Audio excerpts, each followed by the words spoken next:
Welcome to the deep dive. If you checked the market headlines recently, you probably saw a major rally. Mm. The Dow, S&P 500, NASDAQ, all of them surging. I think it was the seventh time in 8 sessions. It really looked like pure, unadulterated optimism. It did. But the source material we've been digging into, it tells a much more complicated and frankly a much more bizarre story. How so? This whole deep dive is about what I call the great paradox of the modern economy.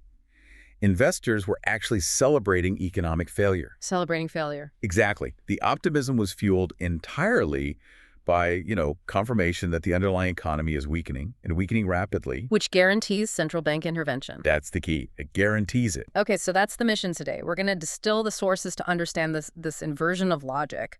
We'll be focusing on the unexpected U.S. labor shock, a really stark K-shaped consumer environment dividing retail, and some genuinely terrifying volatility in key commodities like silver. And we absolutely have to start with that policy pivot. It was the engine that drove this whole rally. Right. The main catalyst was the ADP employment report for November. And we didn't just see a slowdown in hiring.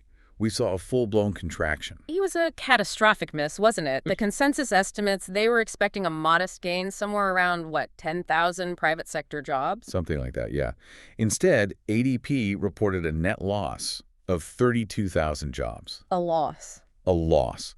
That's a 42,000 job swing from what everyone was expecting. It's huge. And it's not just one bad month. No, it's the trend. Our sources show this is now the worst 4-month stretch for private sector job creation since, the peak panic phase of the pandemic. Yeah. So this job loss, it just hits the market with the force of an economic certainty. Okay, so help me understand this. If jobs are contracting, why did investors rush into the market? Why not run for cover? Doesn't a job loss of that magnitude just scream that we're tipping into a recession? Historically, yes. It absolutely would. But in the current paradigm, the market sees recessionary pressure as a required prerequisite for monetary easing. Bad news is good news. Bad news is good news. The moment that ADP number dropped, the probability of a 25 basis point rate cut by the Fed at the December meeting, it immediately jumped and solidified. How solid are we talking? It hit a range of 86 to 90%. Wow. So that's basically a done deal. That level of conviction means the policy move is now priced into everything. Exactly. The investment thesis is completely clear. Investors interpreted the job loss not as a fundamental warning about future corporate earnings, but as a bullish confirmation that the Fed will deliver the liquidity injection the market craves. So this narrative supports all the growth assets, tech, higher leverage stuff. Right. Especially the rate-sensitive areas, regardless of the current economic reality. The market is betting on the central bank, not the consumer. But doesn't that make the entire valuation structure profoundly fragile? I mean, we're celebrating the policy certainty that comes from economic deterioration. Isn't relying so much on policy a sign of a deeply unhealthy structure? It raises a profound question about sustainability, you're right. Hmm. The market is prioritizing policy certainty over economic health. And when policy is the main driver of valuation, you introduce huge systemic risk if the Fed narrative changes or, if the economy deteriorates faster than they can cut rates. Big for now. For now, that labor shock was the green light for the bulls. Speaking of the consumer, let's talk about that reality. The latest retail data shows we are clearly living through a K-shaped recovery. Oh, absolutely. 2 radically different economic experiences happening at the same time. The divergence is extreme, isn't it? It's dividing the U.S. consumer into the affluent and the severely rate-constrained. That's a good way to put it. The affluent consumer, they're riding high on asset values. Maybe they have a fixed mortgage rate. They're thriving. And you see that in the numbers. Look at Macy's. They reported their strongest comparable sales growth in 13 quarters. And their luxury banner, Bloomingdale's, that's its 5th consecutive quarter of comparable sales growth. And it was up a very healthy 8.8% on an owned basis. The wealth effect is clearly still driving spending at the very high end. Okay, so that's the top of the K. Right. Meanwhile, the budget-conscious consumer is being forced down the value chain. So places like Dollar Tree. Exactly. Dollar Tree also saw strong results. They updated their full-year outlook, narrowing revenue expectations to a higher range. This segment is benefiting from what our sources call the bargain-hunting consumer searching for value. So high-end luxury and deep discount value are up. But who's driving the bottom leg of the K down? It seems like it's the middle-income borrower who needs financing for big purchases. That's exactly right. Look at the auto sector. It's the poster child for rate sensitivity. And the news there was not good. It was alarming. The Q4 Cox Automotive Dealer Sentiment Index, it showed customer traffic plummeted to record lows. The index reading sank to 31. Record lows. That signals acute demand destruction. Yes, for big-ticket items like cars. Dealers specifically cited the crushing combination of high financing costs and just general economic uncertainty. The rate hikes hit that finance buyer the hardest. Making cars unaffordable for the middle class. Right. This consumer pain, it's reflected in the larger services economy too, right? Which is, what, 2/3 of U.S. economic activity? The November ISM Services PMI report gives us a confusing picture. It is confusing, but only if you stop at the headline. The overall PMI came in at 52.6, so it's still in expansion territory for the 9th time this year. That sounds fine. But the devil's in the details. The details show an economy under immense pressure, particularly from a cost perspective. Give us the specifics on that strain. Well, the employment index contracted for the 6th consecutive month. It fell to 48.9. So that confirms the ADP data. The services sector is shedding jobs. Persistently. And what's more, even as demand softened, the new orders index dropped noticeably. The prices index remained historically elevated at 65.4. Wait, hold on. That sounds a lot like stagflation, right? If demand is weakening, supply pressure should ease and prices should fall. Why are input costs stuck so high? That is the crucial strategic insight. It suggests this inflation is no longer purely demand-driven, which, rate cuts could fix. It's structural. It's structural. We're seeing entrenched costs in the services sector, things like sticky commercial rents, insurance, and crucially, labor costs that businesses can't easily roll back even as they reduce headcount.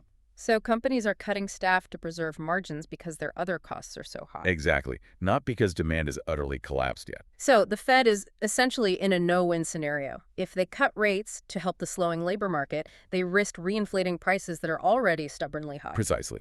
They are navigating structural cost inflation with a monetary tool that's designed primarily to manage aggregate demand. It's a very tight spot for them. Let's pivot from policy and payrolls to pure risk. The commodity markets. The volatility in key inputs has become absolutely extreme. Yes. And we have to dive into the parabolic surge and potential collapse of silver. Silver is exhibiting volatility that's just off the charts, something like 30% annually. And Bloomberg intelligence strategist Mike McGlone says the metal is at a pivotal crossroads. It's had a dramatic rally, up roughly 100% year-to-date, trading near $58.52 an ounce. Right, but the forecast attached to that is, as you said, terrifying. It's destined for either a surge to $75 or a precipitous collapse down to $40. That is a massive binary outcome. It feels completely driven by speculative forces. It is, and reflects silver's unique dual identity. On one side, it acts as a monetary metal, highly correlated with gold. And gold was trading near $4,200 an ounce. Buoyed entirely by those Fed rate cut expectations. Yeah. People see it as a hedge against currency debasement. If the Fed cuts, that pushes silver toward that $75 target. But the other half is industrial. And that relies entirely on global manufacturing health. Correct. Over half of silver's demand comes from industrial applications.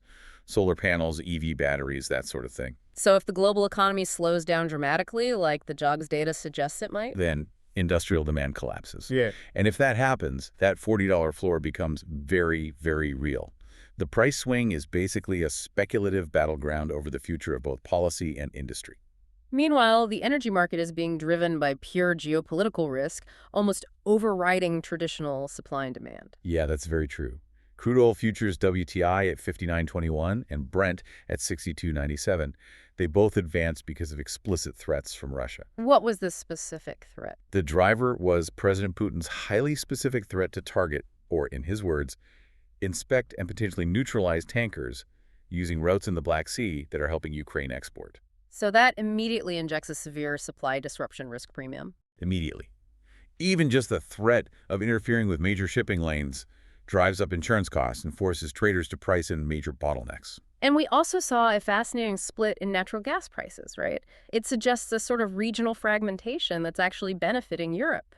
We did. The U.S. Henry Hub natural gas futures surged, actually testing 3-year highs. And that's driven by cold weather and exports. A combination, yeah.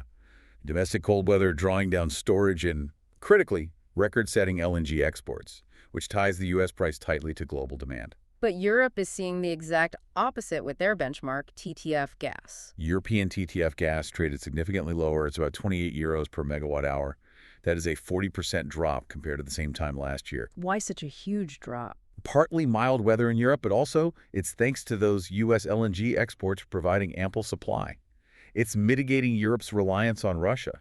It's a remarkable example of how U.S. supply is now stabilizing European energy prices. Let's transition now to more structural pressures, issues that are moving beyond, temporary policy fixes and becoming embedded costs of doing business. The persistence of tariffs is a great example. We often think of tariffs as temporary political tools. But they're not anymore. For global retailers, they are becoming a mandatory line item in the budget. We saw that baked into the books of value retailers, right? Yes. Dollar Tree's updated fiscal guidance explicitly assumes that current tariff levels will just persist for the rest of the fiscal year. So when a company like that builds it into their permanent planning, it signals that tariffs are now a structural embedded operating cost. Exactly. It affects sourcing. It's not just a passing political risk anymore. And an even more complex structural pressure is playing out in Europe, challenging the very independence of a major central bank over its gold reserves. This is a critical story for global monetary stability. The European Central Bank has formally urged Italy to reverse a parliamentary amendment. What was the amendment? It asserted that the Bank of Italy's gold reserves, a staggering 2,452 metric tons, the world's third largest stockpile, belong unequivocally to the Italian people and therefore the government. Why is the ECB so intensely concerned about Italy's parliament making claims about ownership? The gold is in Italy. The legal distinction is absolutely crucial. The ECB warned that infringing on the Bank of Italy's autonomy, especially over the management and legal title of that gold, would, quote, breach EU treaties. That's strong language. It is. Central bank independence rests on its ability to act unilaterally and swiftly in a crisis, separate from political influence. And how does gold ownership specifically tie into that autonomy? Well, if the government can claim control, it strips the central bank of a vital tool for systemic stability. That gold is often used as collateral for emergency liquidity. It's the ultimate hard asset safety net against a crisis. I see. If politicians interfere, they undermine the Bank of Italy's credibility and its ability to do its job, which has ripple effects across the entire Eurozone.